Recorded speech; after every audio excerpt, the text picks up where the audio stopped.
one noticed the janitor standing near the courtroom door. He wore faded blue gloves. His shoes were old. His English was broken. The lawyers laughed when he raised his hand. The judge frowned. The jury ignored him. And then he said one sentence. Just one. The room went silent. Because the man they mocked was the only person who had heard the truth. Every single night, when racism thought no one was listening. The case was everywhere. Billion-dollar tech company accused of racial discrimination. News vans crowded the courthouse. Social media was on fire. Protesters held signs demanding justice, chanting against racism hidden behind glass buildings and polished smiles. At the center of it all stood Ethan Caldwell, white, confident, untouchable, CEO of Caldwell Systems. To the world, he was a visionary entrepreneur, a self-made billionaire, a symbol of modern success. To the people sitting on the left side of the courtroom, he was something else entirely. A man who destroyed careers without leaving fingerprints. Maya Richardson sat beside her lawyer, hands folded tightly in her lap. Black, Harvard graduate, former head of product strategy. 12 years of loyalty, 12 years of results. And one day, everything ended. Not because of failure, not because of mistakes, but because she was not a cultural fit. Those words echoed in her mind like a quiet insult dressed as professionalism. She had questioned the numbers. She had challenged why promotions went to the same faces again and again. Why black engineers were praised privately but blocked publicly. Why her ideas were applauded only when repeated by someone else. She didn't raise her voice. She raised evidence, and that was unforgivable. While the cameras followed, executives and lawyers argued in perfect English. Abdul Karim pushed his cleaning cart through the courthouse hallway. Brown skin, late 50s, immigrant. He had cleaned offices longer than most people in that courtroom had been alive. Banks, hospitals, law firms, and yes, Caldwell Systems. He cleaned their boardroom every night, invisible during the day, ignored by power, exactly how they wanted it. 2 years earlier, the Caldwell boardroom was all glass and steel. Expensive silence broken only by confident voices. Ethan Caldwell sat at the head of the table. Maya stood near the screen, presenting data with calm precision. Our internal numbers show bias in promotions, she said. Black employees are evaluated more harshly for the same performance. A board member leaned back, irritated. Are you accusing us of racism? Maya didn't flinch. I'm saying the system is biased. Ethan smiled thinly. Let's not get emotional. The room relaxed. The message was clear. Data was welcome. Discomfort was not. Late nights came after those meetings. Lights off. Boardroom empty. That's when Abdul worked. He wiped fingerprints off glass walls that still carried echoes of power. He didn't understand every word, but he understood tone, dismissal, laughter, superiority. One night, the boardroom door wasn't fully closed. The voices inside were sharper than usual. She's dangerous, Ethan said. If she stays, others will start questioning things. Another man laughed. Relax, HR will handle it. Then came the sentence Abdul never forgot. She should be grateful she even got this far. Abdul froze behind his cart. Grateful. He had heard that word before. Thrown at him when he asked for fair pay, when he questioned overtime, when he dared to exist beyond gratitude. Weeks later, Maya was fired. An email, 2 lines. No meeting. When she sued, Caldwell Systems denied everything. Performance issues. Team conflict. No evidence of discrimination. Executives testified smoothly. Lawyers spoke confidently. Racism without recordings always sounds like opinion. Back in the present, the courtroom felt divided. On one side, expensive suits and controlled expressions. On the other, fired employees and quiet fury. Abdul stood near the back holding a mop. No one asked his name. No one ever did. Maya testified calmly. She showed emails, evaluations, timelines. The defense dismantled her with polite cruelty. You're interpreting things emotionally. You were dissatisfied. Isn't it possible you misunderstood? The jury shifted uncomfortably. Ethan watched with relaxed interest. At one moment, his eyes met Abdul's. Only for a second. Then he looked away. Like looking at furniture. Something changed inside Abdul. Not anger. Resolve. The judge announced a recess. People stood. Noise filled the room. As the judge prepared to leave, Abdul stepped forward. Your Honor, I heard something. Laughter rippled across the courtroom. A lawyer muttered loudly, Who let the janitor speak? The judge frowned. Sir, this is not... Abdul swallowed. I clean their boardroom. Every night. The room quieted. Ethan's smile disappeared. They talk, Abdul continued. his voice shaking but steady. When they think no one listens. An objection was raised. The judge hesitated, then asked, "What did you hear?" Abdul looked at Maya, then at Ethan, then at the jury. They planned her firing before any review. Silence fell, pure, heavy. Ethan stood abruptly. "This is absurd!" But the judge raised his hand. "Order!" He looked at Abdul. "Sir, you will testify." Maya's eyes filled with tears. Ethan's jaw tightened.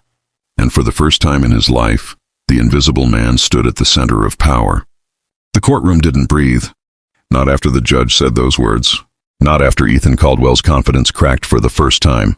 Abdul Karim stood frozen, his hands still gripping the mop handle like a shield. He hadn't planned this moment. He hadn't rehearsed sentences or imagined courage. It had simply reached a point where silence felt heavier than fear. The judge adjusted his glasses. "Bailiff, escort the witness forward." A murmur spread through the room. Cameras shifted direction. For the first time since the trial began, lenses stopped chasing the CEO and turned toward the janitor. Ethan's lawyers rushed to their feet. "Your Honor, this is highly irregular. This man was not disclosed as a witness.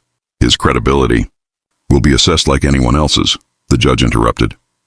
"Sit down." Ethan sat slowly, his hands clenched together beneath the table. Abdul took the stand. The chair creaked under him. The microphone was too high. The bailiff lowered it. That small act, someone adjusting something for him, almost broke him. He looked out at the jury, 12 strangers. Most of them had never looked at a man like him for more than a second in their lives. "State your name," the judge said gently. "Abdul Karim." "And your occupation?" "I am a cleaner, janitor." A few people smiled, not kindly. "How long have you worked for Caldwell Systems?" The judge asked. 6 years. Night shift. Ethan's lawyer stood immediately. "Objection. This is turning into a spectacle." "Overruled," the judge said. "Proceed." Abdul swallowed. His accent thickened when he was nervous, but he forced himself to continue. "I clean the executive floor, the boardroom, every night after meetings." The prosecutor stepped closer. "Mr. Karim, during your employment, did you overhear conversations related to Ms. Richardson?" "Yes." Ethan leaned back, forcing a smile that didn't reach his eyes. "What exactly did you hear?"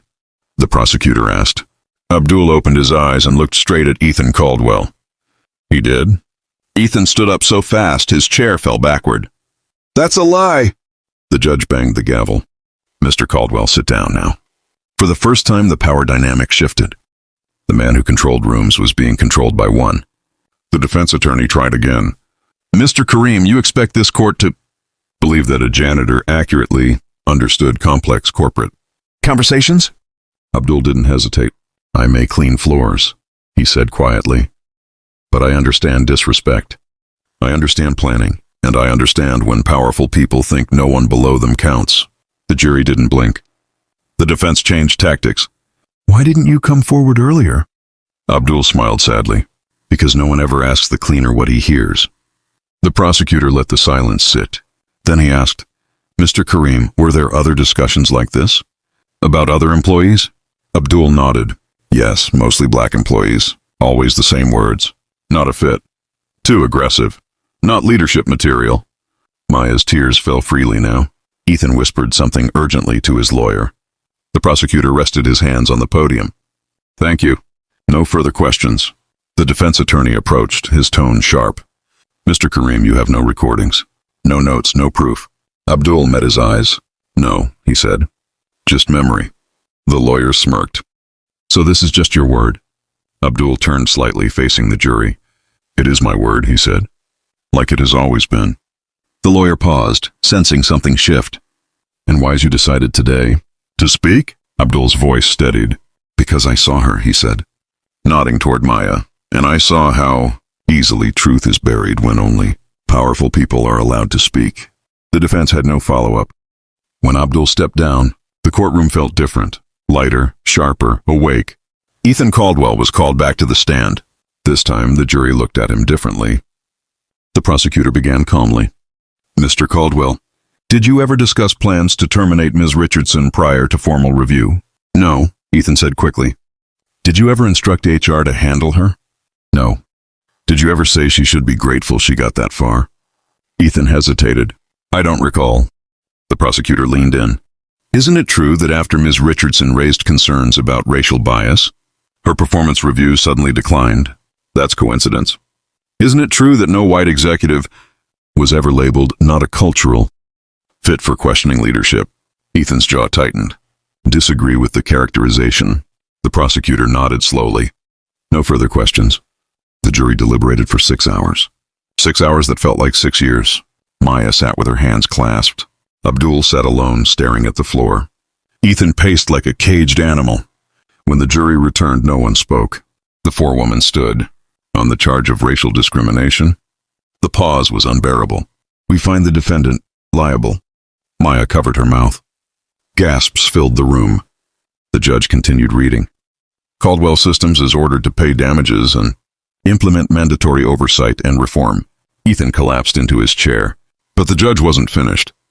Furthermore, he said, looking directly at Ethan, this court refers evidence of willful misconduct for further investigation. Cameras flashed wildly. Ethan Caldwell's empire didn't crumble in one day, but the first crack had split it wide open. Outside the courthouse, reporters swarmed. Microphones were pushed toward Maya. How does it feel? Someone asked. She looked past them. At Abdul. It feels like someone finally listened, she said. Abdul tried to slip away quietly, but a reporter stopped him. Mr. Kareem, do you have a comment? He thought for a moment. Yes, he said softly. Listen to the people you ignore. They hear everything. Weeks later, Caldwell Systems Board resigned. Internal audits revealed patterns no one could deny anymore. Ethan Caldwell vanished from headlines. His name now followed by words like investigation and reckoning. Maya was offered settlements, apologies, positions. She chose something else. She started her own firm, diverse, transparent, unapologetic. On opening day, Abdul was there, in a clean suit, as a guest, not invisible, not silent, and somewhere in a glass boardroom that no longer echoed with arrogance, the truth finally had a voice.